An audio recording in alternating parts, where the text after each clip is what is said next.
As a wholesaler or aspiring wholesaler, one of the most important skills you can learn is how to effectively determine the correct offer price with each distressed property that you find. Get that right and you make money, get it wrong and you lose money and waste a lot of time. And the biggest mistake most wholesalers make is they only use one method or formula to determine the offer price. This results in a lot of missed opportunities. So in today's video, I'm going to show you more than one way to calculate your wholesale offer price. But first, if you don't know me, my name is Jerry Norton. With 20 years experience, I make millions of dollars a year wholesaling and flipping houses. And here on my YouTube channel, I show you how to do the same. So if you want to be a flipping genius like me and live your dream life, subscribe to my channel and watch my videos.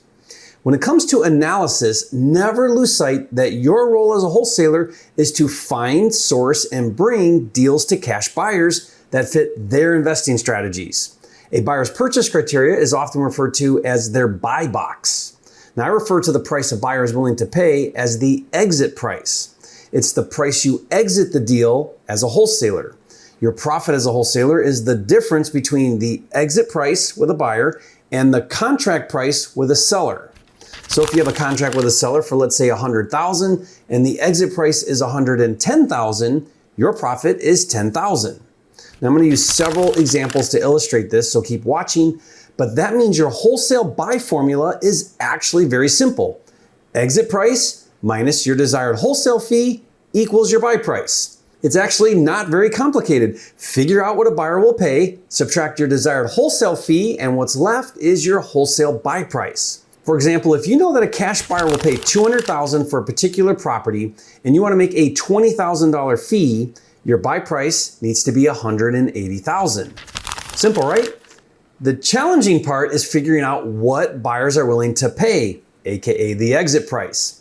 So let's discuss how buyers underwrite deals. The better you are able to understand buyers and what they want, the better you will be at securing winning deals. When it comes to distressed real estate, the general rule is that buyers want a discount from the value. How big of a discount depends on a number of factors, such as the neighborhood, the amount of repairs needed, the difficulty to renovate, the turnaround time, the income potential, the amount of capital needed, and a whole number of other reasons. But at the end of the day, it really comes down to why the buyer wants the property and their intended use. Your job is to figure that out. Now, luckily, we can lump buyers into basically three categories: flippers, landlords, and retail buyers, or what I call do-it-yourselfers. Now, there are variations of each of them, but let's discuss some general commonalities. Of the three different buyers for distressed real estate, flippers need the biggest discount because they spend the most money doing renovations and they're looking to make a substantial profit as fast as possible. A flipper is price-driven. The bigger the discount they get, the more money they will make. Now, a general rule is that flippers want to be all in on a deal for 70 to 75% of the after repair value, or ARV. That gives them enough margin to cover soft costs such as financing, closing, and commissions, and of course, profit. So for example, let's take a property that has an as-is value of $350,000 that needs about $50,000 in renovations. That means technically the ARV would be $400,000. Well, if the ARV of a deal is $400,000, then after purchasing and renovating the home, a flipper who invests at the 70% formula would need to be all in on the deal for $280,000. So if the repairs are $50,000, the flipper would need to buy that deal for $230,000. Now, a simple fix and flip formula would be ARV times 70% less repairs equals the flipper's buy price. So again, $400,000 ARV times 70% minus $50,000 in repairs equals $230,000 as the buy price. So that would be the exit price if you brought that deal to a flipper who follows a 70% buy formula. And since the wholesale formula is exit price minus desired wholesale fee, if $230,000 was the exit price to the flipper, less $20,000 in desired wholesale fee means $210,000 would be the wholesale buy price, or what we often call the maximum allowable offer, or MAO. So going backwards, if you got a contract with a seller on that deal for $210,000, you would wholesale it for $230,000 to the flipper, who would spend $50,000 in renovations and be all in on the deal for $280,000, which is 70% of the ARV of $400,000. Now, if that doesn't make sense, go back and watch that again. But here's the thing, not all flippers follow the 70% formula. What if a flipper follows a 75% buy formula? Well, it would be ARV times 75% minus repairs equals the flipper's buy price. So if that were the case with our example, then 75% of 400,000 is 300,000 minus 50,000 in repairs equals 250,000 as the exit price. And with a $20,000 wholesale fee, the wholesale buy price, or MAO, would be 230,000. That means the flipper who follows the 75% formula on this deal can pay $20,000 more for the deal than the flipper who buys at 70%. Are you seeing how wholesaling is not one size fits all? In fact, wholesaling to a flipper is just one option, and it may not be the best option. Landlords or buy and hold investors are the next highest paying buyers. They typically can pay more than flippers because they aren't looking to make a quick profit. They're more concerned with cash flow than a quick profit. Now, they also aren't going to spend as much money fixing up the property because it's a rental. So let's take the same deal with an ARV of 400,000 that a flipper who follows the 70% formula would buy for 230,000. Let's say a landlord would only spend 10,000 in repairs to make it rent ready. And let's say he wants to be all in for 80% of the as-is value. And since it's not getting fixed up as nice, let's just say that it's worth 365,000 instead of 400,000. That means a landlord would pay $282,000 for the same deal. Think about that. The exit to a flipper is 230,000. The exit to a landlord is 282,000. Why is the landlord willing to pay $52,000 more for the same deal? Because he has a different intended use of the property than the flipper. His goal is cash flow, not immediate profit. A general formula that many buy and hold investors follow is called the 1% rule. The 1% rule states that a rental property's income should be at least 1% of the total investment. So in our previous example, if rents are $2,800 per month, a landlord would invest $280,000 for that property. And if you wanted to make $20,000 wholesaling that deal to a 1% rule buy and hold investor, you would need to get the deal for $244,000. Let's talk about another buy and hold situation that blows them all out of the water: creative financing. Wholesaling creative financing deals to buy and hold investors is the hottest strategy right now. Due to interest rates being higher and more difficult lending requirements, creative financing deals are very desirable to buy and hold investors. Let's take our same deal example. If I were to structure favorable terms with a seller that had a low interest rate and a low down payment, I could wholesale that deal for 100% of the value or even higher, because a landlord cares more about the terms of the deal than the price.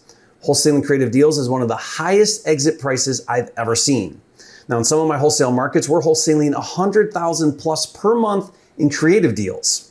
I did a video that breaks down exactly how we do it and how to structure creative deals. I'll put the link in the description below for you to watch later. Now, the last buyer I want to talk about is the do-it-yourselfer. These are people who are not really investors, but still buy distressed properties. Their intent is to live in the home and maybe someday never fix it up themselves. These buyers will often pay the as-is value of the home with the goal of adding value with sweat equity. So in our previous example, a do-it-yourselfer would pay $350,000 knowing it's worth $400,000 fixed up. Now, the best way to find these buyers is on the MLS, and the wholesale strategy is doing what's called a novation. Now, a novation is where the seller agrees to let you publicly market the property for sale to find an end buyer. It's basically wholesaling to a retail buyer at the current as-is value of the property. Now, with a novation, you need to factor in closing fees and commissions and your profit. So the novation buy formula is pretty simple. Take the as-is value, subtract 8% to cover closing costs, commissions, and miscellaneous, and then subtract your wholesale profit to get your buy price.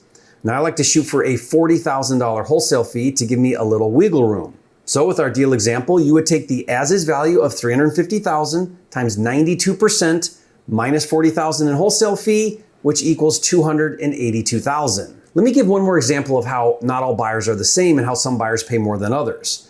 Let's talk about hedge funds. Now, during the recent real estate boom, multi-million-dollar and even billion-dollar hedge funds came on the scene, and many of them were buying with cash at 100 to 110% of the as-is value. In our example, they would pay the full $350,000 for the as-is value, or sometimes even more. Unfortunately, that ship came and sailed. Since the market correction, many of them have gone away or adjusted down their buy criteria. But the point is, I want you to think about all of these different exit strategies we discussed. For the same property, a flipper would pay $230,000. A local buy and hold investor or a retail buyer would pay $282,000, and a creative finance buyer would pay $350,000. Again, the best wholesalers understand there isn't just one type of buyer or one way to structure deals. The pro wholesalers know how to leverage all the different exit strategies, and they know how to structure wholesale deals that fit the right exit strategies. To help you get better at analysis, I've got 3 tips for you. Tip number 1 is to network with other wholesalers in your market, especially the players doing 5, 10, 15 deals a month. Ask them, what exit strategies are working the best for you right now? What are your buyers paying for deals right now? You better believe they know exactly what their buyers are paying. Tip number 2 is to directly research cash buyer activity in your market to learn what they're doing, where they buy, and what they pay. You can do this for free using PropWire. If you don't know, PropWire is a revolutionary new software for wholesalers, and one of the features is cash buyer data. You can look up where they bought, when they bought, and how much they paid, and even how many properties they own. And like I said, PropWire is free to search and download as much data as you want. Just go to joinpropwire.com to do your first search. And I even did a video tutorial showing how I found 50 legit buyers for one of my wholesale deals that I was working on. I'll put the link to that video in the description below for you. Tip number 3 is every time you talk to a cash buyer, ask them their buy formula. Say the following: hey, Mr. Cash Buyer, to get better at bringing you deals, what is your current buy criteria? Another way I like to figure it out is every time I wholesale a deal, I reverse engineer the math using their numbers. For example, let's say that I wholesale a deal for $220,000 to a flipper. I'll ask him or her, what ARV and repair numbers did you use when you bought my deal? If he says he used an ARV of $320,000 and factored $20,000 in repairs, then if I do the math backwards, he bought my deal following the 75% buy formula. That's valuable real-time feedback that will help me get better at knowing what formula to use when calculating my wholesale offer prices. And to make the process of running the numbers super fast and easy, be sure to get my free Deal Analyzer tool. This has a built-in calculator, so it does all of the math for you. To get this for free, just go to mydealanalyzer.com to download it now. Now, if you found this video helpful, leave a comment and say, Jerry, you are a flipping genius. And next, I want you to watch a video where I break down how to calculate the repairs on any deal in under 60 seconds using my proven repair algorithm. Now, that video is a game changer, so watch it now, and I'll see you on the next video.